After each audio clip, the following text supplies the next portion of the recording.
Guys, welcome back to my YouTube channel in a other video. तो आज का जो हमारा टॉपिक रहेगा वो है MPS 001 का सिविल सोसाइटी। ठीक है, सिविल जिसको बोलते हैं नागरिक समाज। तो देखते हैं इसमें क्या है। सिविल यानी कि नागरिक। तो सिविल का क्या मतलब होता है? नागरिक, नागरिक समाज। विद्वानों ने अलग अलग व्याख्याएं की हैं। कुछ प्रमुख परिभाषाएं जो कि इस प्रकार हैं। अब क्या बोला है सिविल सोसाइटी पे जो अलग अलग विचारक हैं उन्होंने? डेविड हल्ट, इनके अनुसार सिविल सोसाइटी का अर्थ है सामाजिक जीवन का वह क्षेत्र जिसमें पारिवारिक दुनिया, आर्थिक गतिविधि, सांस्कृतिक मम्मी इनको एक बार।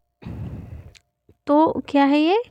डेविड हल्ट के अनुसार ये कहते हैं कि जो सिविल सोसाइटी है उसका मतलब है एक ऐसा समाज, ठीक है, एक ऐसा सामाजिक जीवन का जो क्षेत्र है वो जिसमें क्या हो, पारिवारिक दुनिया हो, मतलब कि आपका परिवार भी हो, ठीक है, कुछ आर्थिक गतिविधियां भी हो, है ना, कुछ इकोनॉमी कह सकते इकोनॉमिक्स एक्टिविटी भी हो, सांस्कृतिक क्रियाकलाप भी हों। तो जो सांस्कृतिक क्रिया कुछ कल्चर से रिलेटेड भी चीज़ें होनी चाहिए और साथ साथ जो राजनीतिक वाद विवाद है, जो बहस है, वो भी शामिल है। तो इसी को बोलते हैं इस अकॉर्डिंग टू डेविड हेल्थ ये कहते हैं ये क्या है, आपका पूरा ये जो गतिविधियाँ हैं सभी ये क्या है, इसको ये सिविल सोसाइटी का एक तरीके से नाम देते हैं। आगे इन्होंने क्या बताया हुआ इसमें, ये सभी गतिविधियां निजी और ऐच्छिक संगठनों के एक दायरे में आती हैं और राज्य के सीधे नियंत्रण से बाहर है। ये कहते हैं कि भाई ये जो गतिविधियां है ना, कि आर्थिक है आपका, है ना, और पारिवारिक है और सांस्कृतिक है, ये सारे क्या है, ये निजी क्षेत्र में आते हैं, आपकी एक तरीके से पर्सनल आते हैं, प्राइवेट में आते हैं।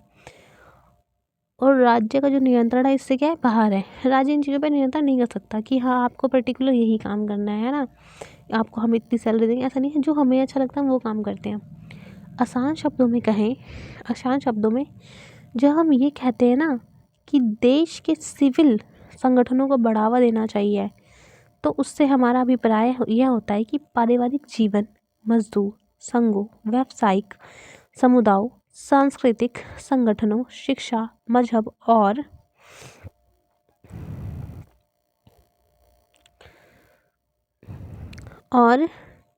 राजनीतिक दलों पर सरकार का सीधा नियंत्रण नहीं होना चाहिए। कहते हैं कि हम सिंपल लैंग्वेज में बोलें तो अगर किसी इंसान की जो पर्सनल लाइफ है, ठीक है, पर्सनल लाइफ पर, या फिर कोई मजदूर है उस पर, या फिर कोई संघ है, कोई मान लो कोई ऑर्गेनाइजेशन है, ग्रुप है कोई, ठीक है, किसी का व्यवसाय है, किसी का कोई भी बिजनेस है, या फिर कोई भी कल्चर से रिलेटेड उसने कोई संगठन बना रखा है, कोई ऑर्गेनाइजेशन बना रखी है वो, या फिर शिक्षा होगी कि भाई जो गवर्नमेंट है उसको ये हस्तक्षेप नहीं होना चाहिए कि भाई क्या बोलते हैं उसको, कि किसको किस बच्चों को क्या पढ़ना चाहिए, ये सब नहीं होना चाहिए।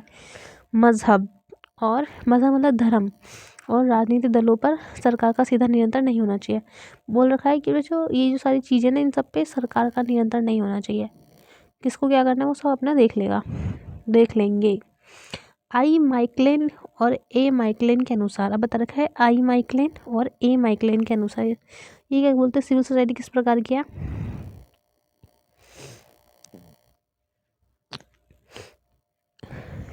सिविल समाज के अंतर्गत, जो सिविल समाज है उसके अंतर्गत सभी ऐच्छिक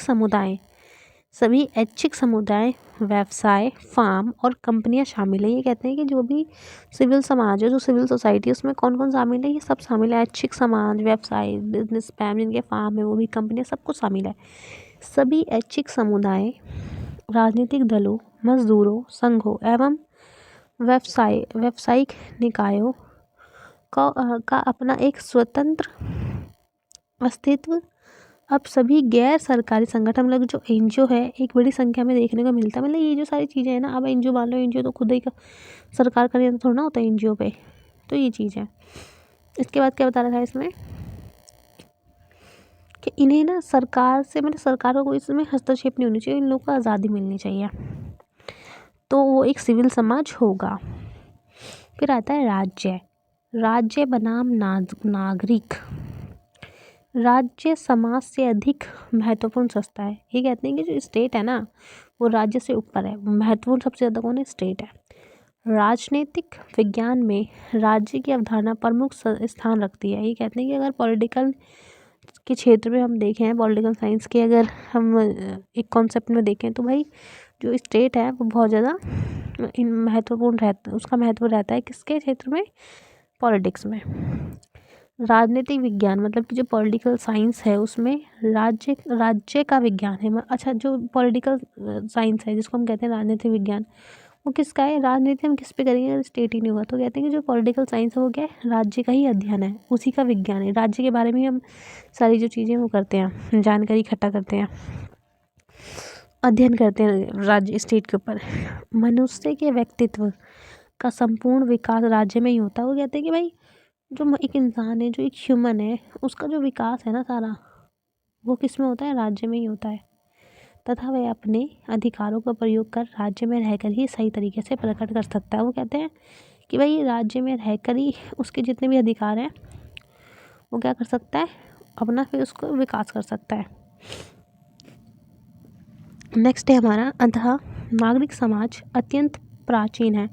नागरिक जो सिविल सोसाइटी वो बहुत ज़्यादा पुरानी है, परंतु वर्तमान समय में इसके महत्व में पर्याप्त वृद्धि हुई है। अब कहते हैं कि जो सिविल सोसाइटी बहुत पुरानी है, लेकिन जो अभी जो वर्तमान प्रेजेंट टाइम में उसमें क्या है, बहुत ज़्यादा इसमें वृद्धि हुई है, इसका महत्व बढ़ गया है।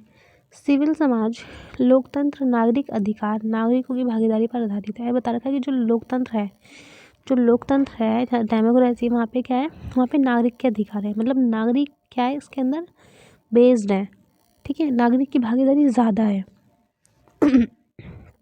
नागरिक समाज के सिद्धांत के बिना राज्य का कोई सिद्धांत के बिना राज्य का कोई सिद्धांत नहीं हो सकता। इसमें थोड़ा डिफरेंट देखा, इसमें तरह है कि जो सिविल समाज है ना उसमें राज्य का कोई भी सिद्धांत नहीं है, बिना, इसमें सीधा साधा बता रखा है कि जो सिविल सोसाइटी है ना, अगर राज्य नहीं होगा ना तो उसका कोई सिद्धांत नहीं हो सकता, क्योंकि राज्य ने व्यक्ति को नहीं बल्कि व्यक्तियों का अस्तित्व है। मतलब कि जो स्टेट है, स्टेट को किसने बनाया है, लोगों ने। ये थोड़ा ना कि स्टेट में पहले से लोग मौजूद थे, नहीं, लोगों ने स्टेट को बनाया है। उसका कार्य क्षेत्र के प्रभाव क्षेत्र के संबंध से स्पष्ट किया जा सकता है। अब बता रखा है जो स्टेट का काम है वो तो उस स्टेट का जो कार्य है और जो लोगों का कार्य है, कार्य क्षेत्र है, वो उससे स्पष्ट संबंध किया जा सकता है। बताया उसमें मतलब कि स्टेट, आपका राज्य, नागरिक समाज तो क्या मतलब क्या होता है, मतलब स्टेट और जो सिविल सोसाइटी है उसका ही मीनिंग क्या होती है। नागरिक समाज की धारणा मान्यताओं, मूल्यों और संस्थाओं की एक महत्वपूर्ण कड़ी है। बता रखा जो सिविल सोसाइटी है वो क्या है कि कुछ संस्थाओं की एक महत्वपूर्ण संपूर्ण कड़ी है।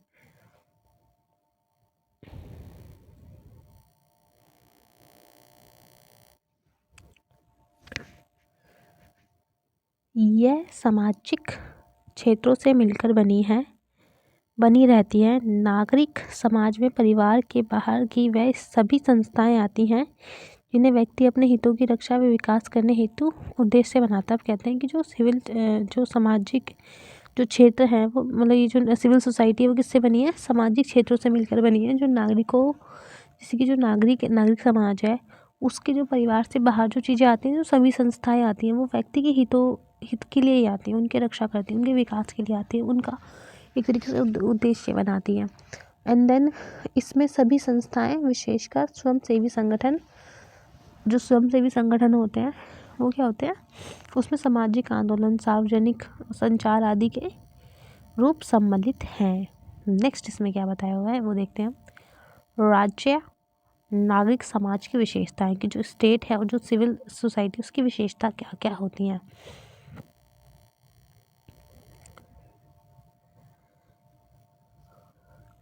राज्य अपने आप में संगठित एक सत्ता है और जो स्टेट है वो क्या है, अब संगठित किया गया है किससे, लोगों के द्वारा, जो सामाजिक संबंधों को स्वीकृत का अधिकार रखता है। अब बता रखा है जो स्टेट है वो क्या है, अपने आप में एक संगठित सत्ता है, ठीक है, एक पावर है जो क्या करता है, जो सामाजिक संबंध होते हैं उनको स्वीकार करता है, उसका अधिकार देता है। नागरिक समाज निजी लक्ष्यों की अपेक्षा सार्वजनिक लक्ष्यों को संबोधित करता है। ये ऐसा ही होता है, जो सिविल सोसाइटी होती है वो किस पे, सार्वजनिक हितों पे ज़्यादा ध्यान देती है, सबके भले का। ये थोड़ा किसी पर्टिकुलर किसी एक बंदे के लिए कुछ कानून बनाएगी, ऐसा नहीं होता। नागरिक समाज और राज्य एक दूसरे से संबंध होते हैं। जो नागरिक समाज होता है, जो सिविल सोसाइटी होती है, जो स्टेट होता है, उनका एक दूसरे से वो संबंध होते हैं। राज्य का नियंत्रण ज़रूरत नहीं, राज्य पर नियंत्रण की ज़रूरत नहीं होती है। बता रखा है कि जो लोग होते हैं ना, उनको ज़रूरत, सिविल जो सोसाइटी होती है उस पर ज़रूरत होती है नियंत्रण की। जो स्टेट होता है उस पर ज़रूरत नहीं होती। इसके बाद बताया हुआ है, नागरिक समाज किसी व्यक्ति या एक समुदाय के हितों का प्रतिनिधित्व नहीं करता। बता रखा है इसमें कि जो सिविल सोसाइटी होती है भाई, वो किसी एक बंदे के हित की बात नहीं करती, वो सबके हित की बात करती है। वो मतलब प्रतिनिधित्व नहीं करती कि हाँ ठीक है हम सिर्फ इतने लोगों का भला करेंगे और नहीं करेंगे, ऐसा नहीं होता। नागरिक समाज नागरिक समुदाय की विशेषताओं को बढ़ाने वाला होता है। बता रखा है जो सिविल सोसाइटी होती है वो क्या करती है, जो नागरिक समुदाय होता है, देखिए जो ग्रुप होता है, जो सिविल ग्रुप होता है, उसकी जो विशेषता है उसको बढ़ाने का काम करती है। नेक्स्ट बता रखा है, नागरिक समाज में विभिन्न समस्याओं का समाधान होता है। जो सिविल सोसाइटी होती है उसमें विभिन्न समस्याएं, मान लो किसी को चोट लग गई है, ठीक है, तो हॉस्पिटल बनाया हुआ है। किसी की कोर्ट कचहरी है तो उसके लिए अलग से न्याय व्यवस्था की गई है।